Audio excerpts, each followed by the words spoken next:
তো এনভায়রনমেন্টটা রেডি করার জন্য আমরা যেটা করব, আমরা এখান থেকে সার্চ করবো হচ্ছে JDK জাভা ডেভেলপমেন্ট কিট। দেন তার পাশে আমরা একটু কষ্ট করে লিখে দেবো ডাউনলোড, দেন সার্চ। একটা সাইট আসবে আমাদের কাছে, যেটা জাভার অফিসিয়াল সাইট, মানে ওরাকলের সাইট। সো এখান থেকে আমরা এই JDK 17, দেখেন একটু খেয়াল করে আমার স্ক্রিনে, JDK 17 এটাতে আমরা ক্লিক করব। আমাদের সাইটটা দেখতে এমন আসবে। তো আমরা যেটা করব, এই ভার্সন হচ্ছে 24, আমরা কাজ করবো 17। সো এই যেখানে এখানে 17 দেখা যাচ্ছে, আমরা এখানে লিস্টে চলে আসলাম। এখানে আমরা উইন্ডোজে চলে যাব। এখান থেকে MSI ইনস্টলার বা শুধু ইনস্টলার, যে কোনো একটাকে আমরা এখান থেকে ক্লিক করে জাস্ট ডাউনলোড করে নেব। এটা একটু ক্লিক করে দিয়ে আমরা এখান থেকে ডাউনলোড নিয়ে নিলাম।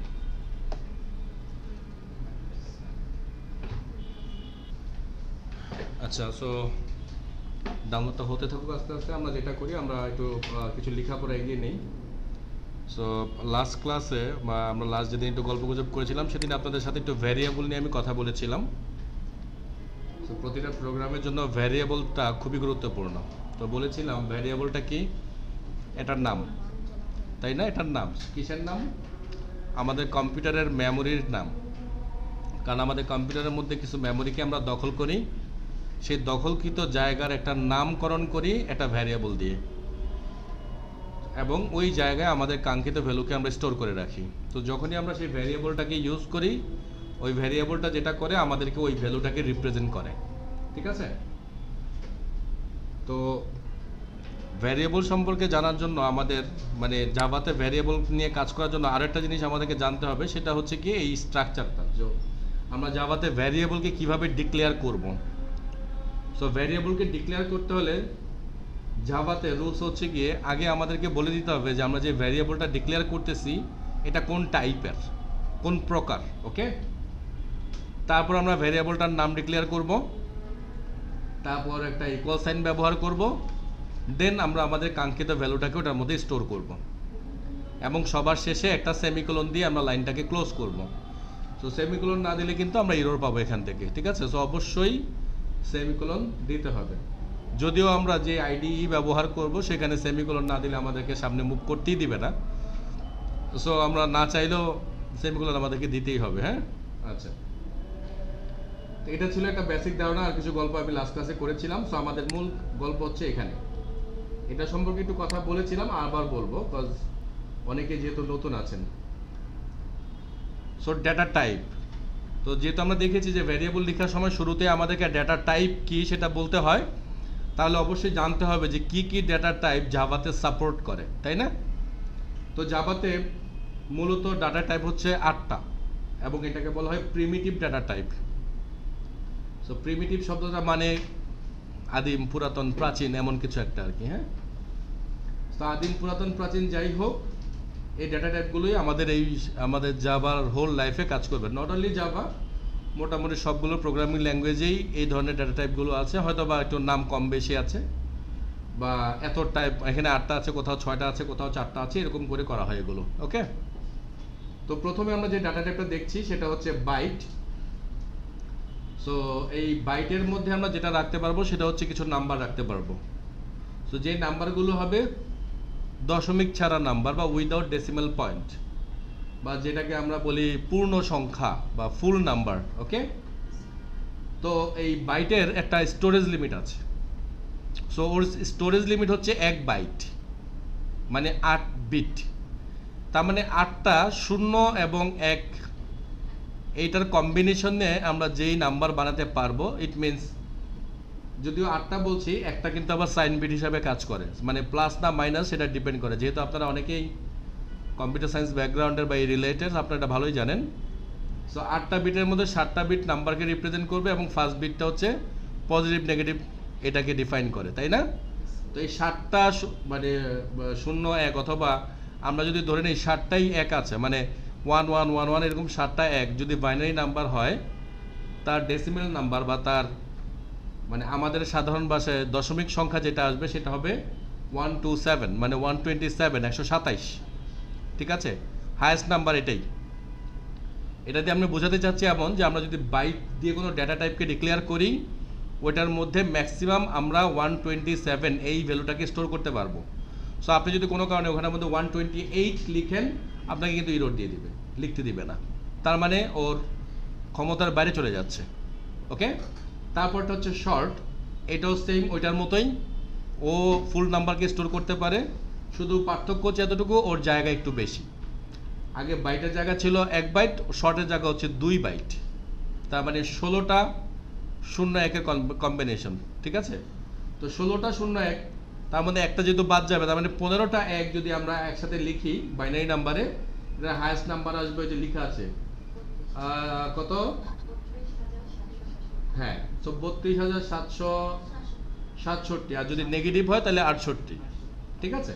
তো তারপর হচ্ছে ইন্টিজার, ওর জায়গা হচ্ছে 4 বাইট, তার মানে আরো বড় নাম্বার লিখতে পারবো আমরা। তো সেইটাতেও যদি আমাদের না হয়, তাহলে আমরা চলে যাব লং, এটা হচ্ছে 8 বাইট। সো দেখেন কত বড় সংখ্যা লেখা যাবে, যে নিচের সংখ্যাটা যদি কেউ পড়তে পারেন পড়ে নিতে পারেন। সো এত বড় সংখ্যা আমরা ওর মধ্যে স্টোর করতে পারবো। তবে শর্ত একটা, পূর্ণাঙ্গ নাম্বার মানে ফুল নাম্বার লেখা যাবে এখানে, কিন্তু আপনি চাইলেই দশমিক অ্যাটাচ করতে পারবেন না। ওকে, সো তারপরে আমরা চলে যাব float and double. So float এবং ডাবল এরা হচ্ছে আমাদের জন্য দশমিক নাম্বার নিয়ে কাজ করবে, ঠিক আছে? সো ফ্লোটের সাইজ হচ্ছে 4 বাইট, ডাবলের সাইজ হচ্ছে 8 বাইট। ওকে, এবং ফ্লোটের মধ্যে আপনি 6 to 7 decibel point, it means দশমিকের পরে আপনি 6 থেকে 7টা সংখ্যা রাখতে পারবেন। ওকে, আর আপনি যদি ফ্লোট নিয়ে ডাবল নিয়ে কাজ করেন, তাহলে আপনি দশমিকের পরে 15 থেকে 16টা নাম্বার নিয়ে কাজ করতে পারবেন। ওকে, এর চেয়ে বেশি যদি কাজ করতে হয়, সেক্ষেত্রে আমাদের অন্য কিছু সিস্টেম আছে, সেগুলো দিয়ে আমাদেরকে করতে হবে। এটার মধ্যে আমরা আর পারবো না। Understand? Okay, so next one is Boolean. সো বুলিয়ানের ডেটা মানে সাইজ হচ্ছে মাত্র 1 বিট। এতক্ষণ আমরা কথা বলছিলাম বাইট বাইট করে, কিন্তু এখন বললাম বিট। ইট মিনস একটা মাত্র 0 অথবা একটা 1 বা 1 আমরা এটার মধ্যে স্টোর করে রাখতে পারবো। তার মানে ওর কাজ হবে শুধুমাত্র হ্যাঁ না বলে যাওয়া।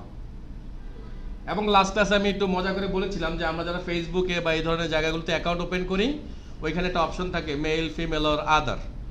সো এই মেল, ফিমেল অর আদার এই প্রতিটা পার্টের মধ্যেই এই বুলিয়ান পার্টটা দেওয়া থাকে। মানে ওখানে টিক মার্ক করলে 1, যদি আমরা টিক মার্ক না করি তাহলে 0, আর 0 হলে আমরা বুঝে নেই যে ও আসলে মেল না বা ও আসলে ফিমেল না, আর মার্ক হলে আমরা বুঝি হ্যাঁ ও male or female. Okay, so এইসব ক্ষেত্রে আমরা এই বুলিয়ান টাইপটাকে ব্যবহার করি। তারপরে হচ্ছে কার বা ক্যারেক্টার। ওকে, সো কার বা ক্যারেক্টার, ওর সাইজ হচ্ছে 2 বাইট। ওর মধ্যে শুধুমাত্র একটা ক্যারেক্টার রাখতে পারবো আমরা, একটা মাত্র character. Clear? So ASCII code বা ইউনিকোড এই ধরনের যে কোনো একটা ক্যারেক্টার আমরা এটার মধ্যে স্টোর করতে পারবো। একাধিক ক্যারেক্টার রাখতে গেলে ও আমাদেরকে ইরর দিবে। সো এই 8টাই হচ্ছে প্রিমিটিভ ডেটা টাইপ আমাদের জন্য। আরও অনেক ডেটা টাইপ আছে। এখন আপনাদের প্রশ্ন হতে পারে যে আমরা যদি অনেকগুলো সে ধরেন আমার নাম লিখতে চাই বা আপনার নাম লিখতে চাই, অ্যাড্রেস লিখতে চাই, সেক্ষেত্রে আমরা কি ব্যবহার করব? তো সেক্ষেত্রে আমরা যেটা সচরাচর ব্যবহার করি সেটা হচ্ছে স্ট্রিং। তো স্ট্রিং আসলে কোনো ডেটা টাইপ না, স্ট্রিং একটা ক্লাস, প্রতিটা ল্যাঙ্গুয়েজই তাই। এবং আমি দেখাবো যখন আমরা কাজ করব, দেখবো না। সো এই ক্লাসটার মধ্যেই আসলে ও কাজ করে ক্যারেক্টারকে নিয়ে। স্ট্রিং আসলে কাজ করে ক্যারেক্টারকে নিয়ে, অনেকগুলো ক্যারেক্টারকে সে পরপর তার মধ্যে স্টোর করে রাখে, যেটাকে একসাথে আমাদেরকে অ্যাজ এ স্ট্রিং হিসাবে প্রকাশ করে। ও আসলে অ্যারে ইউজ করে। অ্যারে কি আমরা ধীরে ধীরে জানবো, এখনই জানার দরকার নেই। সো এই 8টা ডাটা টাইপ আমাদের মাথায় থাকবে আশা করছি, তাই তো? কোনো প্রশ্ন আছে আপনাদের এর মধ্যে?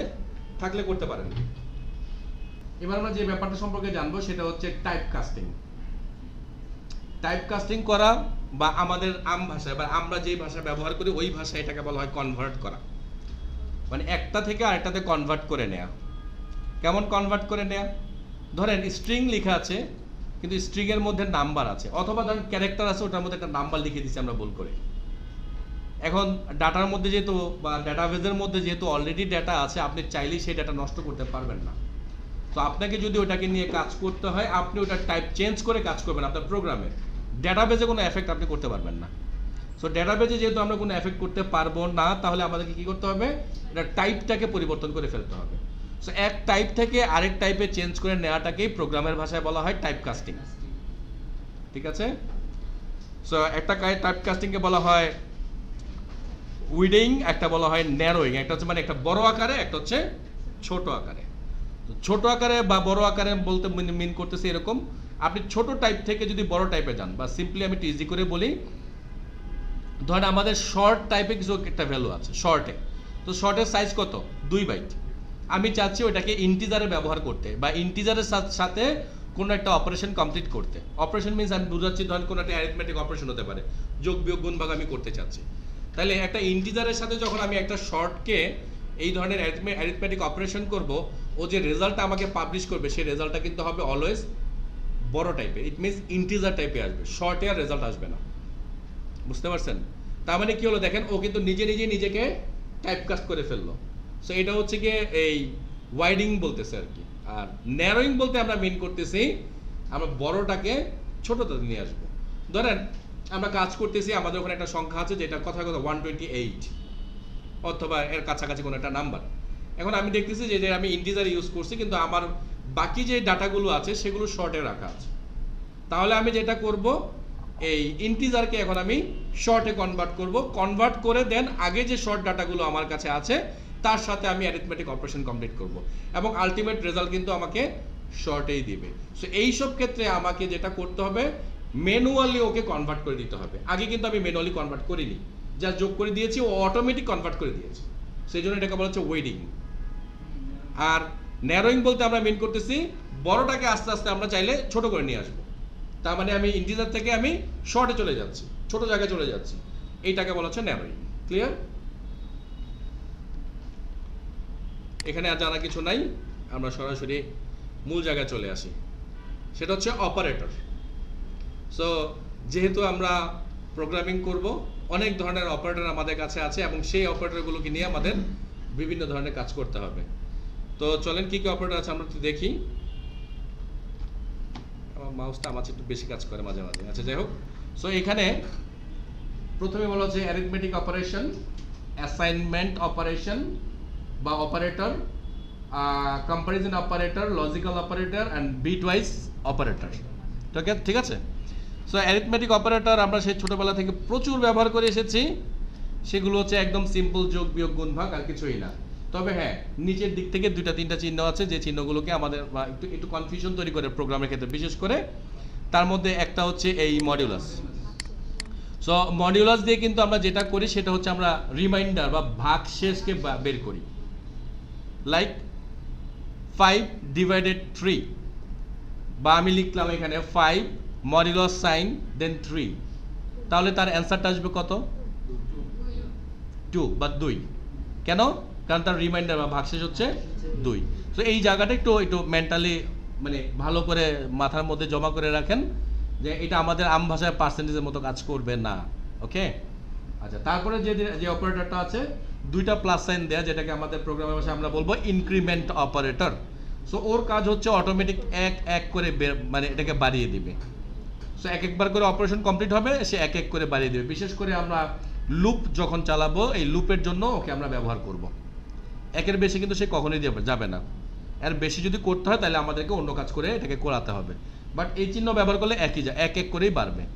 ঠিক তার নিচেরটা হচ্ছে ডিক্রিমেন্ট অপারেটর, ওর কাজ হচ্ছে এক এক করে কমিয়ে দেয়া। ঠিক আছে? তো আচ্ছা, আমরা যখন এটাকে ব্যবহার করব তখন আমরা আবার এটা একটু ইউজ দেখবো। ওর আবার প্রতিটারই 2টা করে ইউজ আছে। একটা হচ্ছে পোস্ট ইনক্রিমেন্ট, একটা হচ্ছে প্রি ইনক্রিমেন্ট। ওকে, সো যখন ব্যবহার করবো তখন বলবো, এখন এত কিছু বলে মাথা জ্যাম করতে যাচ্ছি না শুরুতেই। ওকে, আমি কি সামনে আসলাম না নিচে আসলাম সেটাই বুঝতেছি না, মাউস যা করছে। হ্যাঁ, ঠিক আছে।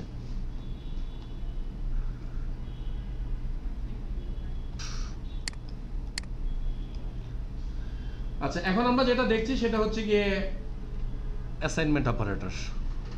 ওকে, সো এই একটা মাত্র ইকুয়াল সাইন ব্যবহার করে আমরা অ্যাসাইন করি মানে কি? মানে আমরা ভেরিয়েবলের মধ্যে কোনো একটা ভ্যালুকে স্টোর করে রাখি। ঠিক আছে? আর আমি মজা করে মানে প্রোগ্রামটাকে একটু সহজভাবে বোঝার জন্য একটা জিনিস সবসময় বলি, সেটা হচ্ছে লেফট, মানে বাম পাশে যে থাকবে সে হচ্ছে ভ্যালুটাকে ধরে রাখবে, ঠিক আছে? আর ডান পাশে যে ভ্যালুটা থাকবে বা যা থাকবে সে কি করবে, তার ভ্যালুটাকে পাস করবে কার কাছে, ওই বাম পাশের ওই জায়গাটাতে। এটা কেন বললাম, যখন আমরা কয়েকদিন পরে মানে আজকে কালকের মধ্যে যখন আমরা প্রোগ্রাম শুরু করব, তখন দেখবেন যে আমরা একটা ভেরিয়েবলের মধ্যে আরেকটা ভেরিয়েবলকে পাস করে দিই। তার মানে ওই ভেরিয়েবলের ভ্যালুটাকে আমরা আরেকটা ভেরিয়েবলের মধ্যে পুশ করি। তো তখন আমাদের এটা মনে রাখতে একটু সুবিধা হবে। তার মানে লেফট সাইড যে সে ভ্যালু রিসিভ করে, আর রাইট সাইডে যে থাকে সে ভ্যালু পাস করে দেবে। এই জিনিসটা মাথায় রাখবেন, তাহলে একটু চিন্তা করতে আপনাদের জন্য সহজ হবে। ওকে, আচ্ছা। সো প্রথমে যে আমরা চিহ্নটা দেখছি, এই যে চিহ্নটা আমরা দেখছি এখানে, এটা হচ্ছে অ্যাসাইনমেন্ট অপারেটর, সিম্পল, আর কিছুই না। ওর কাজ হচ্ছে জাস্ট এই ভেরিয়েবলটার মধ্যে এই যে ভ্যালুটা ওকে স্টোর করে রাখা, ঠিক আছে? তারপরে যে অপারেটরটা আছে সেটা হচ্ছে প্লাস ইকুয়ালস টু, ওর আবার একটু ডিফারেন্ট কাজ। সো এই ওর কাজটাকে বুঝতে হলে আমাদেরকে আগে এই লাইনটাকে চিন্তা করতে হবে। সো এই লাইনটাকে যখন আমরা চিন্তা করছি, আমরা দেখতেছি এখানে এক্স নামে যে ভ্যারিয়েবলটা আছে ওর কাছে 5 স্টোর করা আছে। তো ঠিক তারপরের লাইনটা আমরা যখন চিন্তা করব, ইট মিনস আমরা যখন এই লাইনটাকে নিয়ে কাজ করব, তখন আমরা চিন্তাটা কিভাবে করবো একটু ঠান্ডা মাথায় দেখেন আমার স্ক্রিনে। সবাই একটু দেখেন please. Okay, x, it means or value কত, 5।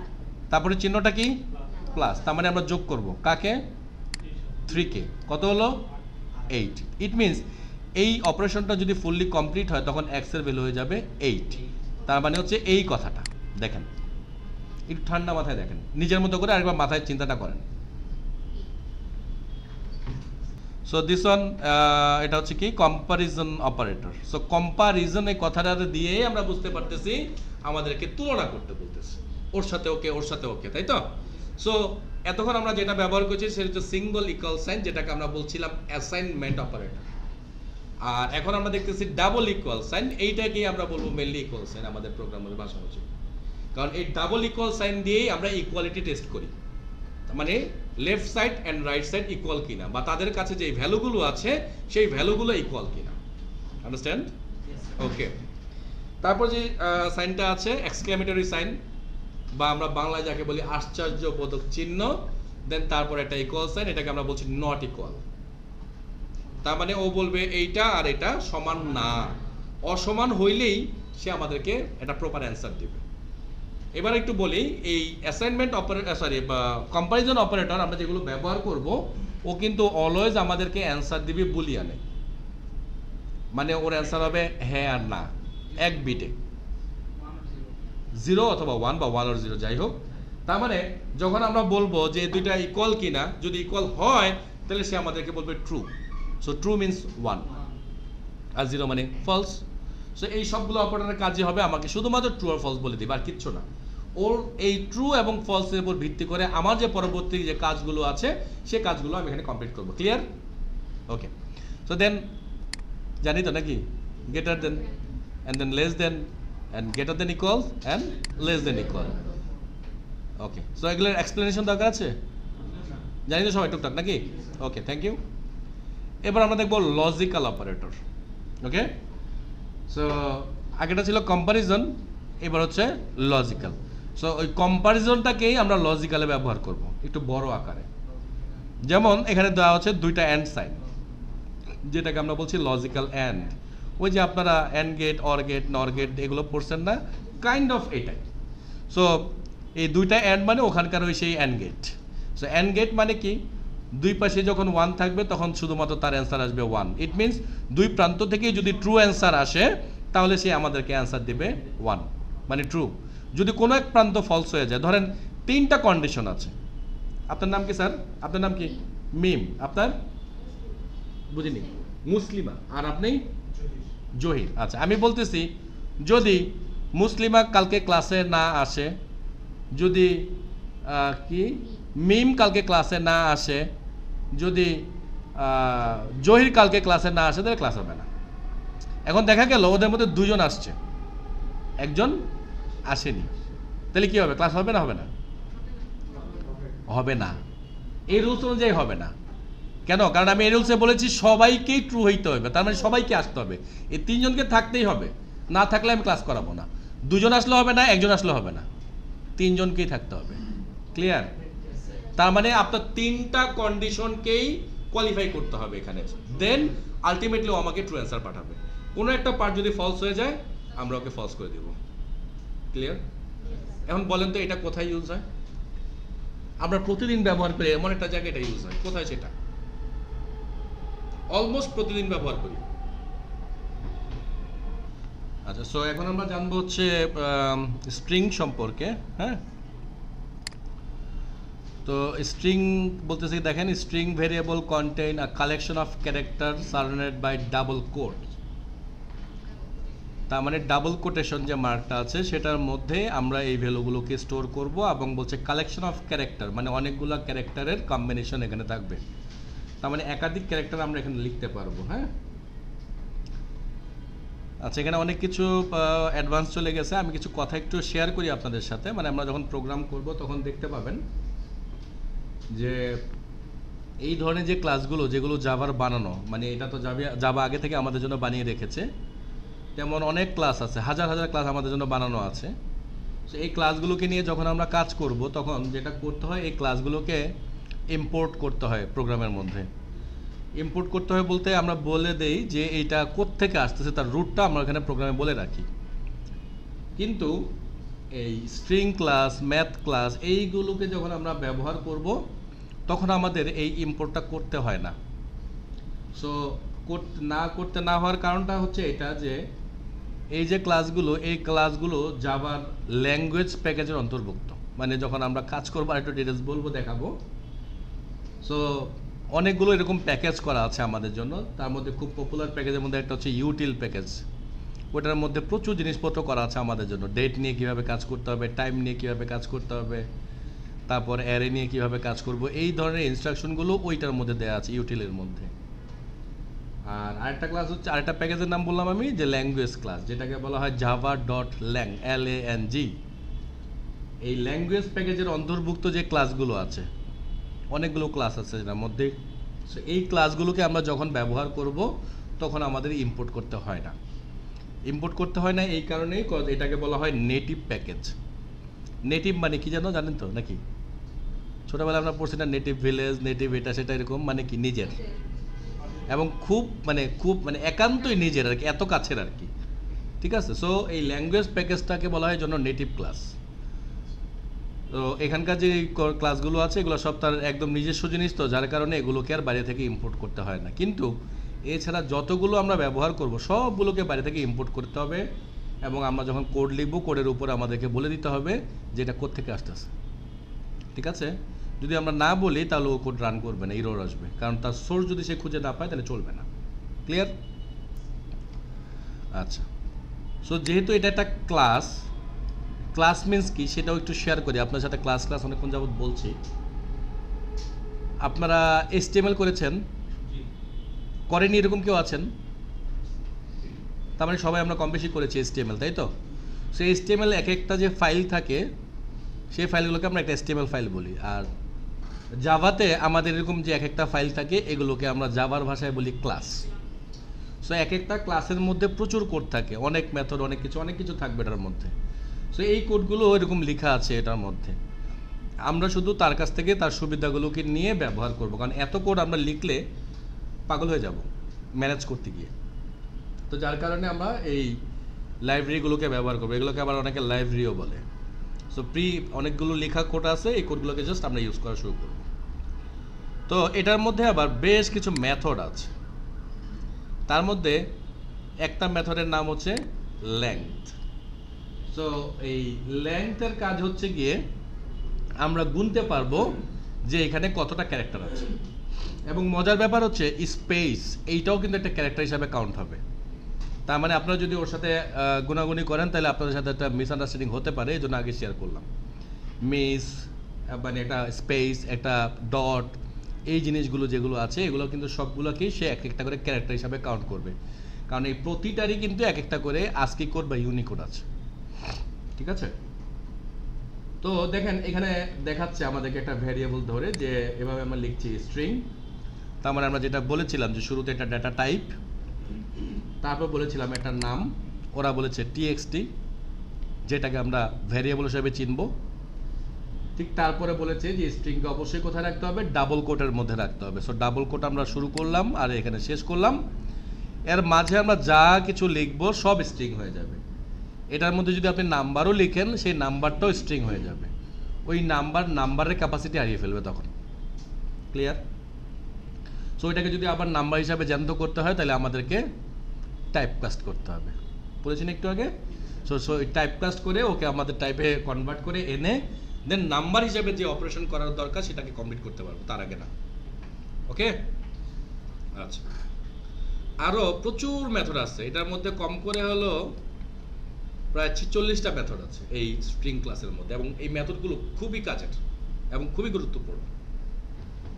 তো তার মধ্যে আরেকটা মেথডের নাম হচ্ছে ইন্ডেক্স অফ। সো এই ইন্ডেক্স অফের কাজ হচ্ছে, দাঁড়ান, এই যেমন এই যে এখানে লেখা আছে যে একটা ভ্যালু এবং বলছে টিএক্সটি, তার মানে যদি আমাদেরকে স্ট্রিং এর মেথডকে কল করতে হয় তাহলে আমরা কল করব কিভাবে সেটাও একটু শেয়ার করে রাখছি। সবার আগে যেটা করতে হবে, এই যে ভ্যারিয়েবল, এই ভ্যারিয়েবলটাকে লিখতে হবে।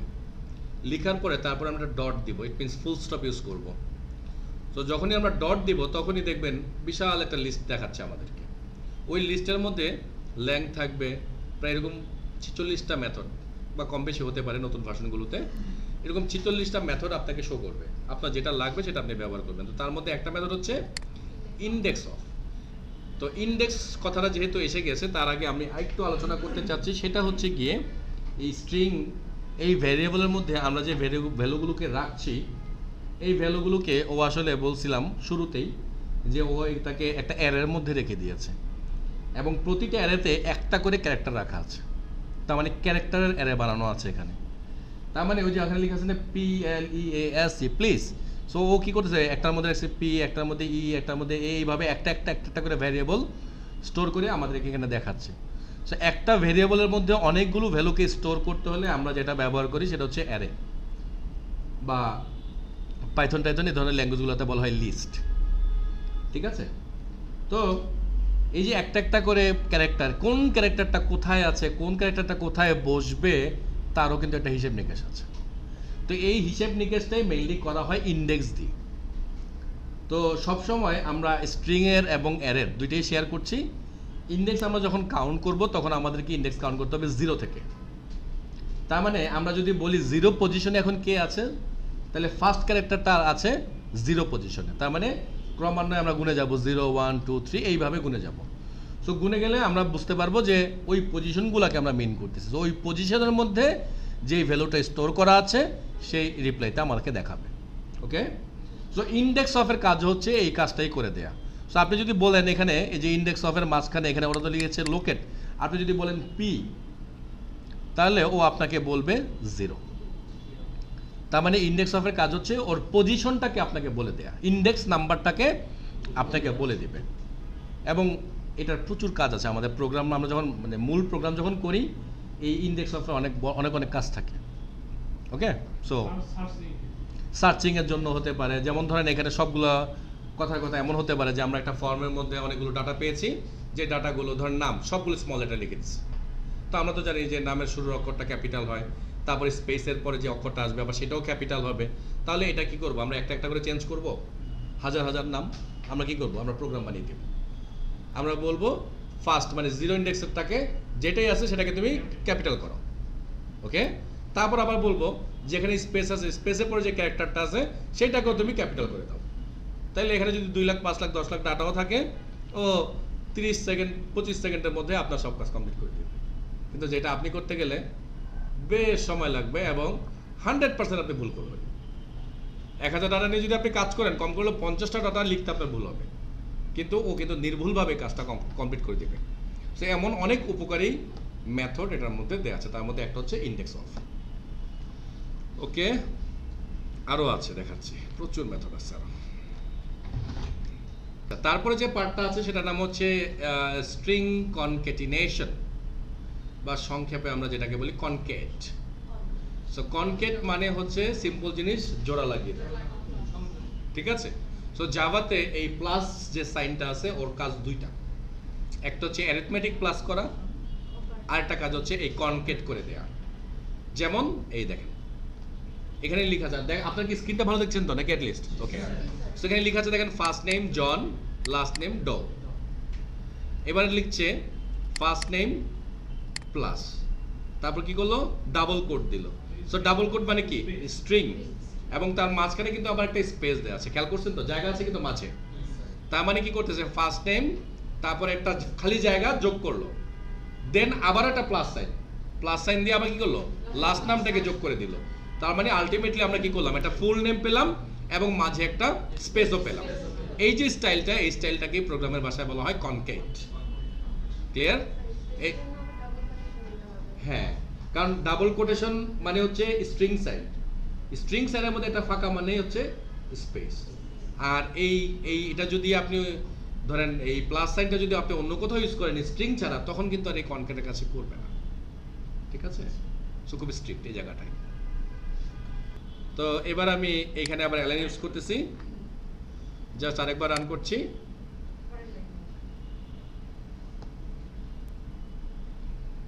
সো 2 লাইনে চলে আসছে। ক্লিয়ার ব্যাপারটা? আর আমরা যদি এই যে গ্যাপটা সরিয়ে দিতাম, জাস্ট শুধু থাকতো, তাহলে দেখেন কি হয় আবার। দেখা গেল? ওকে, স্পেশালি এখানে আমরা যদি কোনো ক্যারেক্টার অ্যাড করি সেক্ষেত্রে কি আমার আবার এরকম কনট্যাক্ট করে করা লাগবে নাকি আমি এই জাস্ট এমন কিছু একটা দিব, আর কিছু যাচ্ছেন? ওকে, অ্যাড হয়ে যাবে জাস্ট উইদাউট স্পেস। ঠিক আছে? এখন যদি বলেন যে স্যার আমি চাচ্ছি জন একটা স্পেস, তারপরে এ, তারপর আরো একটা স্পেস, তাহলে কি করব দেখেন, ওর শুরুতে একটা স্পেস, ওর শেষে একটা স্পেস, দেন রান।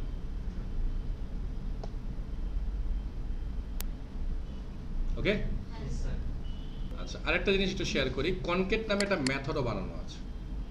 সো আমরা যদি এই কোডটাকে রান করি দেখেন কি হয়। সো আমরা লিখলাম ফার্স্ট নেম, তার মানে প্রথম নামটার সাথে আমরা কনকেট করতেছি ওকে লাস্ট নেমটা। এবং মজার ব্যাপার দেখেন, একটু চালাকি করা আছে কোডটার মধ্যে, সেটা কি দেখেন, ওই যে ফার্স্ট টাইমের জন্য একটা স্পেস দেয়া আছে। ও আগে থেকেই একটা স্পেস ওখানে অ্যাটাচ করে রাখছে, তা নাহলে কিন্তু দুইটা মিলে আবার একটা হয়ে যেত। ঠিক আছে তো?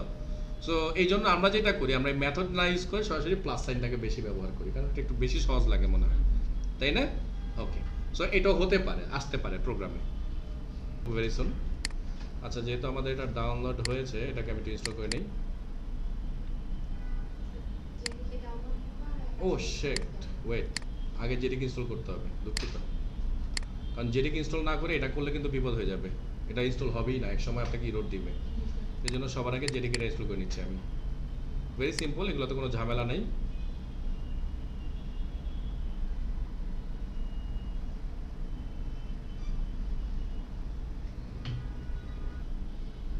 ওকে ফাইন, সো আমি নতুন একটা প্রজেক্ট নিচ্ছি নেটবিনস থেকে। So file, new project, Java with and Java application, এখান থেকে আমরা যাব নেক্সট। সো ফার্স্ট টাইম যেহেতু একটু সময় লাগবে এই জায়গাটায়, একটু সময় দিই আমরা। ওকে, সো এই ইন্টারফেসটা আসবে, এই ইন্টারফেসটা আসলে আমাদের যেটা করতে হবে, আমাদের প্রোগ্রামের একটা নাম দিতে হবে। আচ্ছা, প্রোগ্রামের নাম যখন আমরা লিখব তখন আমরা একটা জিনিস খেয়াল করবো, সেটা হচ্ছে প্রোগ্রামের যে নামটা হবে সেই নামটা হবে প্যাসকেল কেজে। প্যাসকেল, আচ্ছা আমার এখানে এন্টার করে গেছে। প্যাসকেল কেজ মানে হচ্ছে স্টার্ট হবে ক্যাপিটাল লেটার দিয়ে, ঠিক আছে? এবং যতগুলো ওয়ার্ড থাকবে সবগুলো ওয়ার্ড কিন্তু একটা ওয়ার্ড হয়ে যাবে। ইট মিনস আমরা প্রজেক্টের নাম কখনোই দুইটা ওয়ার্ডে লিখতে পারবো না, স্পেস থাকবে, স্পেস থাকবে না। তাহলে নতুন শব্দ আসতে পারে, সো নতুন শব্দগুলো যখন আসবে, হ্যাঁ দেওয়া যেতে পারে, কিন্তু জাভা আসলে আন্ডারস্কোরটা সাপোর্ট করে না, মেনলি ক্যামেল কেজ আর প্যাসকেল কেজে বেশি কোড হয় আমাদের। হ্যাঁ, তার মানে আপনি যেটা করবেন, পরবর্তী যে ওয়ার্ডটা অ্যাটাচ হবে সেইটাও ক্যাপিটাল লেটারে অ্যাটাচ হবে। বুঝতে পারছি? যেমন জাভা অ্যাপ্লিকেশন, জাভা একটা শব্দ, অ্যাপ্লিকেশন আরেকটা শব্দ। দেখেন যে ক্যাপিটাল, অ্যাপ্লিকেশনের এও ক্যাপিটাল। এটা যদি কোনো কারণে ভুল ক্রমে আপনি ছোট হাতে লিখেন, এখন মানে প্রথম 2-3 দিন বেঁচে যাবেন, আর যখন আমরা অবজেক্ট ওরিয়েন্টেড প্রোগ্রামিং শুরু করব তখন আপনি এটা দিয়ে কাজই করতে পারবেন না। ঠিক আছে? সো ভালো প্র্যাকটিসটা শুরু থেকেই করা ভালো, তাহলে আমাদের মাথায় থাকবে, তাই তো? তাহলে আমরা এখানে প্রজেক্টের নাম যেটাই নিব সেটা হবে Pascal cage, it means start হবে ক্যাপিটাল লেটার দিয়ে। ক্লিয়ার? ওকে, আচ্ছা আমি এটা, সো দেখেন একটা জাভা প্রজেক্ট নেওয়ার পরে আমরা প্রজেক্টটা যে নামে নিব ঠিক সে নামে একটা এই যে ক্লাস চলে আসে, বলছি না ক্লাস, এতক্ষণ যেটা বললাম। সো এইখানে আমরা আমাদের যাবতীয় কোডগুলোকে লেখার চেষ্টা করব। আর যখন একটা প্রোগ্রাম আমরা নিব, প্রোগ্রামের মধ্যে যে যতটুকু লিখছেন এই হ্যাঁ। আসছে, এটা তো অটো আসছে, তাই না? হ্যাঁ, এটা auto ই। নিউ প্রজেক্টের জন্য হ্যাঁ, এটা auto। এটা বাই ডিফল্ট চলে আসবে।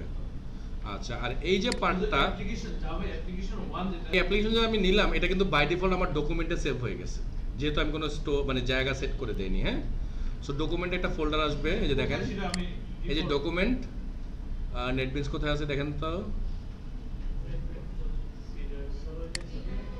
NetBeans project, sorry. সো এই যে এটার মধ্যেই দেখেন এই যে প্রজেক্টটা চলে এসেছে, ঠিক আছে?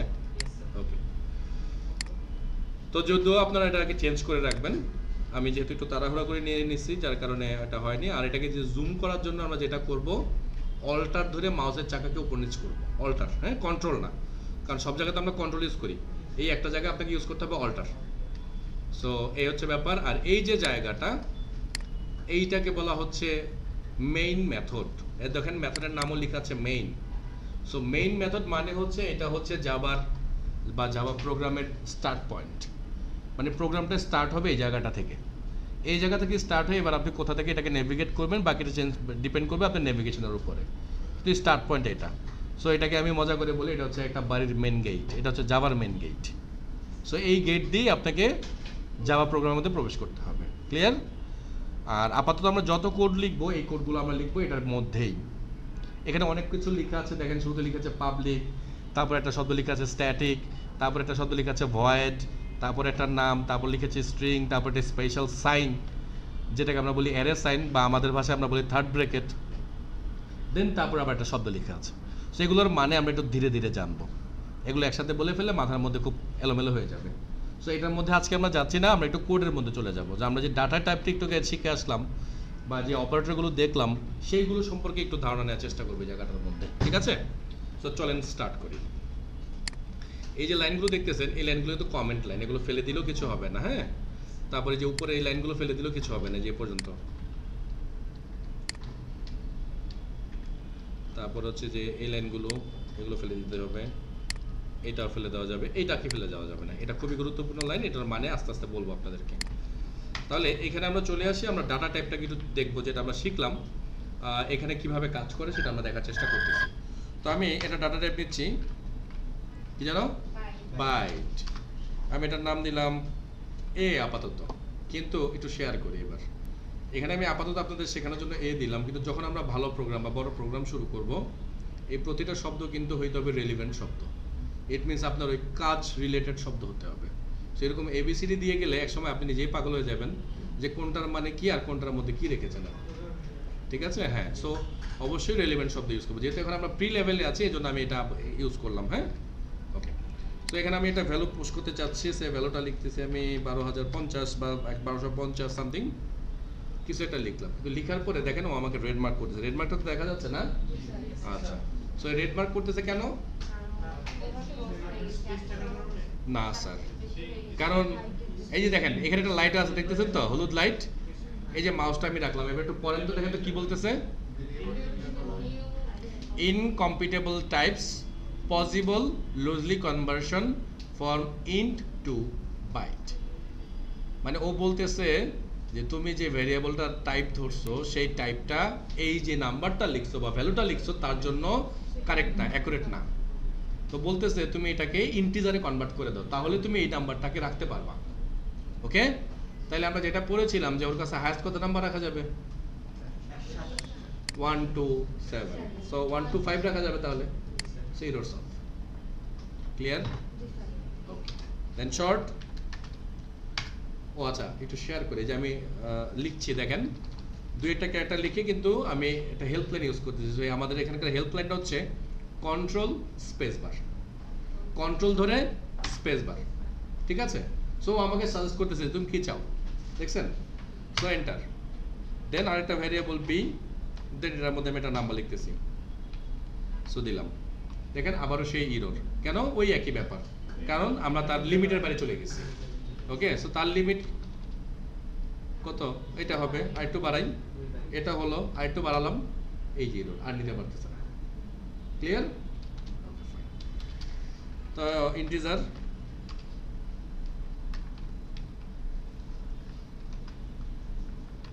সো এটার মধ্যে আমরা মোটামুটি অনেক বড় নাম্বার লিখতে পারবো।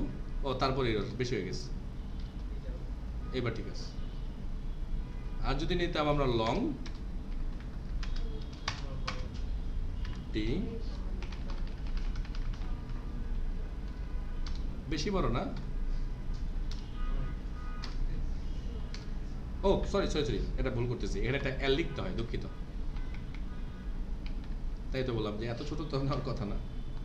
দেখছেন তো নিচ্ছে কিন্তু, লাস্টে কে দিতে হ্যাঁ এল দিয়ে এটাকে কাস্ট করে দিতে হয়। এল এটা স্মল লেটার এল, অথবা আপনি যদি ক্যাপিটালে এল লিখতে পারেন, লিখতে হবে এটা, ঠিক আছে? তাহলে ইরোরটা চলে যাবে। দেখালো তো মোটামুটি কতগুলো নাম্বার দিতে পারলাম আমরা। আচ্ছা ফাইন। আচ্ছা এবার একটু ট্রাই করে দেখেন, এখানে আমি লিখলাম বাইট, এখানে ভ্যারিয়েবলটার নাম দিলাম আমি নেম, কিন্তু এখানে আমি লিখলাম আচ্ছা আমার নামটাই আপাতত আমি লিখলাম ইরর। কেন? কারণ আমার ডাটা টাইপ হচ্ছে বাইট আর আমি ভ্যালু রাখছি স্ট্রিং, মিসম্যাচ হচ্ছে, ঠিক আছে? সো এমন কাজ করা যাবে না। তাহলে এটাকে আমরা স্ট্রিং করে দিই, str কন্ট্রোল স্পেস বার, ও আমাদেরকে সার্চ দিচ্ছে স্ট্রিং, ইরর সলভ। ক্লিয়ার? ওকে। আর কি ছিল? বুলিয়ান। তাহলে আমি লিখছি বুলিয়ান স্ট্যাটাস, সো কি লিখবো? ট্রু অথবা ফলস, অবশ্যই স্মল লেটারে, ক্যাপিটাল লেখা যাবে না কিন্তু, জিরো লেখা যাবে না, ওর ভিতরে জিরো ওয়ান কাজ করতেছে, ঠিক আছে? কিন্তু লিখতে হলে আপনাকে ট্রু ফলস লিখতে হবে। Okay clear? এই জায়গায় কোনো কনফিউশন নাই তো? ওকে, সো আমরা একটু টাইপ কাস্টিংটা দেখার চেষ্টা করবো। সো আমি একটা স্ট্রিং ভেরিয়েবল নিলাম, নিয়ে এটার নাম দিলাম নাম 1, এটার মধ্যে আমি ডাবল কোটের মধ্যে কিছু ভ্যালু দিয়ে দিলাম। আচ্ছা ছোট ভ্যালু দিয়ে, যে আমাদের মুখে মুখে ক্যালকুলেট করতে সুবিধা হবে, তাইলে আমরা বুঝতে পারবো কি হলো আসলে। হ্যাঁ, আর ইন্টিজার আমরা এটা দিয়েছিলাম তাই না, কোনটার জন্য? সি। এটাকে একটু ছোট করে দিই, এবার আমাদের তো লিমিট দেখা হলোই। সো এটাকে আমরা করে দিলাম 50, ঠিক আছে? এবার আমি এই দুইটাকে যোগ করব। তো আমি বলতেছি ইন্টিজার, আমি যোগটাকে আরেকটা ভেরিয়েবল স্টোর করে দিব। এই জন্য আমি বলতেছি রেজাল্ট বা সাম, কিছুটা লেখা যেত, সমস্যা নেই, আমি রেজাল্ট লিখলাম। লিখে এবার আমি বলছি নাম 1 প্লাস কি সি। ওকে, কি ইরোডটা ইরোড দিয়ে দিল, তাই না? কি ইরোড দিল? সেই আবারটা বলছি string can not be converted to integer, মানে আইএনটি, মানে বলছে তোমার স্ট্রিংটাকে আমি ইন্টিজারে নিতে পারতেছি না, তো তোমার জন্য আমি এই অপারেশনটা কমপ্লিট করতে পারবো না, দায়িত্ব তোমার। হ্যাঁ, তো এবার কি করতে হবে? স্ট্রিংকে এবার কনভার্ট করে ইন্টিজারে নিয়ে আসতে হবে, তাই তো? ওকে চলেন নিয়ে আসি। তাহলে এই হচ্ছে টাইপ কাস্টিং স্টাইল। এখানে আমি লিখে দিব ইন্টিজার, সরি এটা না,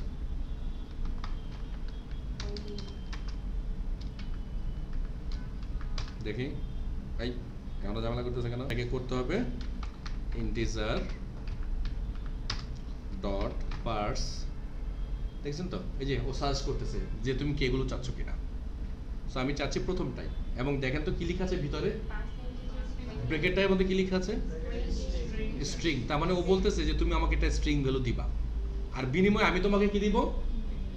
এই দেখেন কর্নারে লেখা আছে, তার মানে ও আমাকে বিনিময়ে একটা ইন্টিজার ভ্যালু দিবে, ঠিক আছে? তাহলে আমি নিয়ে নিলাম, এটার মধ্যে আমি পাস করলাম সি, সরি সি না তো, নাকি নাম্বার 1? নাম 1 না, নাম 1, এটাকে ফেলে দিব, সরি প্লাস। সো সলভ, কোনো এরর নাই। তার মানে কি স্ট্রিংকে এবার আমি ইন্টিজারে কনভার্ট করে ফেললাম। এবার আমি রেজাল্টটাকে দেখি যে আসলে হলো কিনা। এজন্য আমি লিখবো স্মল লেটারে সবগুলো, শুনেন, S out, S out, okay, লিখে control space bar, then enter, চলে আসছে আমাদের লাইনটা। হ্যাঁ, এবার এটার মধ্যে আমরা পাস করব ভ্যারিয়েবলকে, এইটাকে। সাবধান, একটা জিনিস খেয়াল করেন, এই কাজটা কখনই করা যাবে না, এটা কিন্তু বাই ডিফল্ট দেয়া থাকবে। সো ভুলে যদি ওর মধ্যে আপনি RESULT রেজাল্ট লিখে দেন, আর এই প্রোগ্রামকে যদি রান করেন, দেখেন কি আসে। সো এই যেখানে রান হয়েছে দেখছেন, এই যে দেখেন রেজাল্ট রান হয়েছে। কেন? কারণ যে ডাবল কোড দেওয়া আছে, ডাবল কোডের মধ্যে যা থাকে কি হয়, সব স্ট্রিং হয়ে যায়, টেক্সট হয়ে যায়, ও টেক্সট হয়ে গেছে। তার মানে এটা যেটা ভ্যারিয়েবল ছিল এটা এখন সে বুঝতে পারতেছে। তাহলে তাকে বোঝাতে হলে কি করব আমরা, এই স্ট্রিং সাইনগুলোকে ফেলে দিব।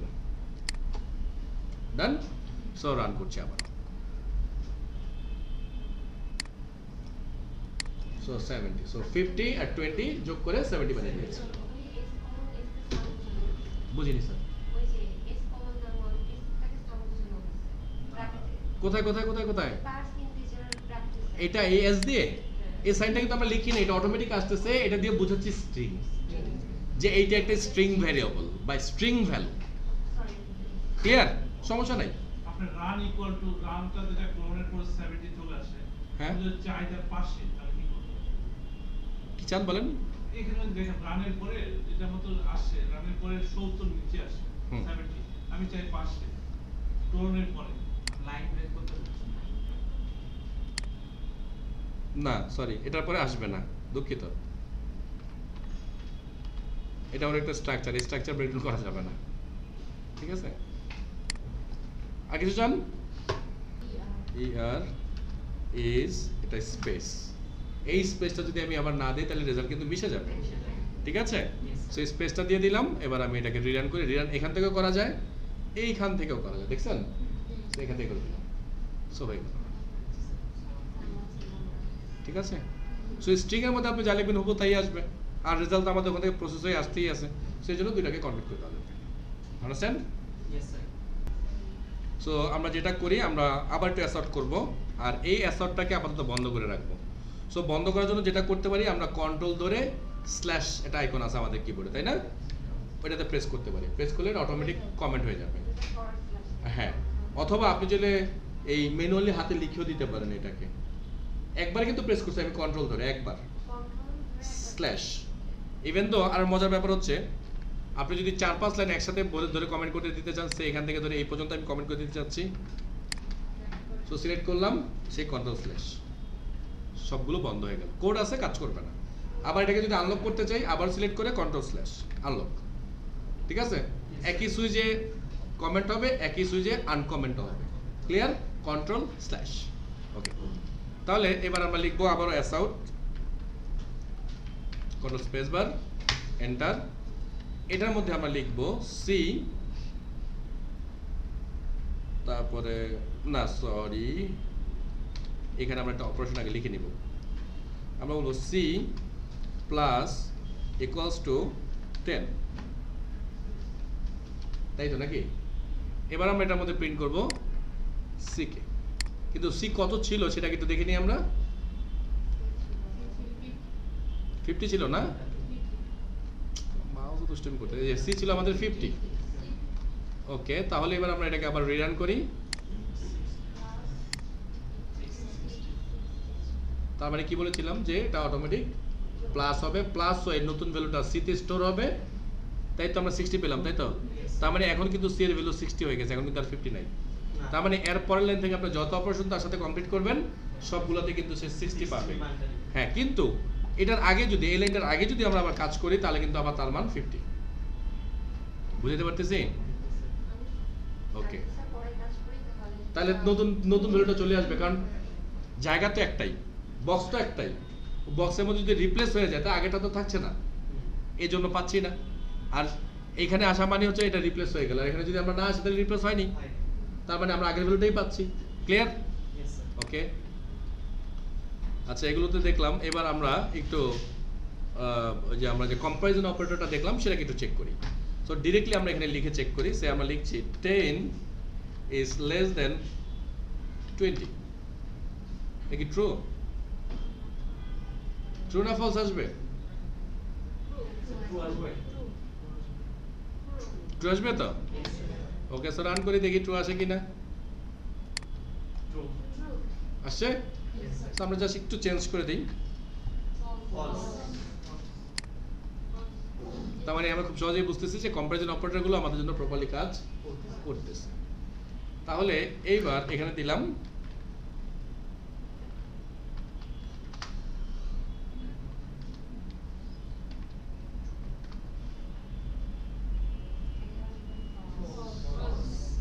সো রান করি, ফলস।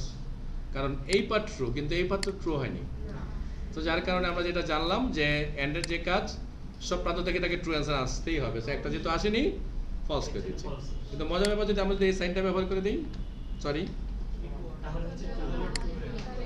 আর আমরা বলছি বিশেষ সমান অথবা বেশি, তাহলে সমান তো হয়ে যাচ্ছে, তার মানে কন্ডিশন ট্রু আসতেছে। সো আমরা যদি রান করি এবার, কেন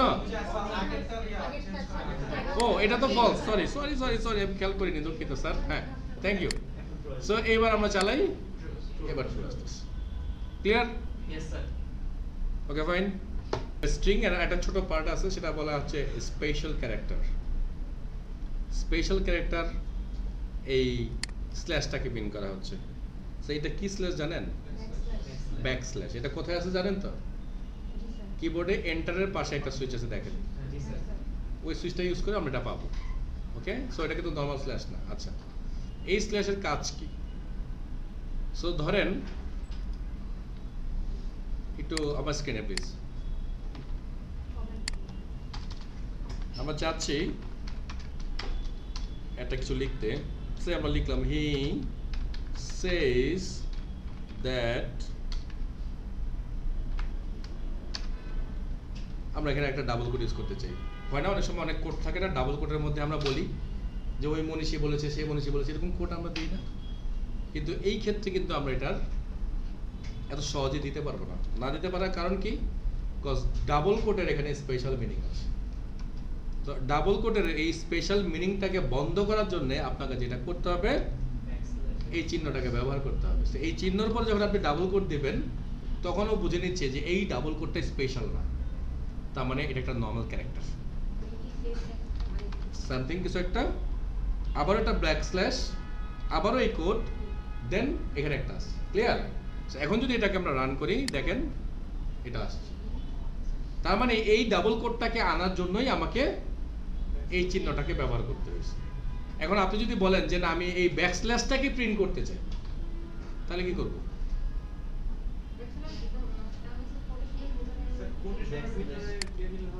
ব্যাক স্ল্যাশ দুইটা দিতে হবে, কারণ প্রথমটা দিয়ে আমি বলতেছি তোমার পরে যে আছে সে স্পেশাল না।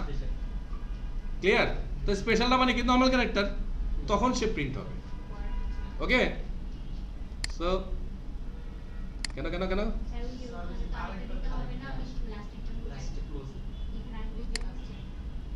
এইখানে আরেকটা দিতে হবে। এইখানে এই ব্যাকস্ল্যাশ হচ্ছে ওর জন্য, এই ব্যাকস্ল্যাশ হচ্ছে ওর জন্য, এই ব্যাকস্ল্যাশ হচ্ছে ওর জন্য। ক্লিয়ার? এই ব্যাকস্ল্যাশটাকে আমি বলতেছি যে তোমার পরে যে আছে সে স্পেশাল না, তার মানে ও প্রিন্ট হবে। এই ব্যাকস্ল্যাশ দিয়ে বলছি তোমার পরে যে আছে সে স্পেশাল না, it means double quote print হবে। এটা দিয়েও বলছি তোমার পরে যে আছে সে স্পেশাল না, ইট মিন্স আবার ডাবল কোট প্রিন্ট হবে। ওকে, ওকে, সো রান।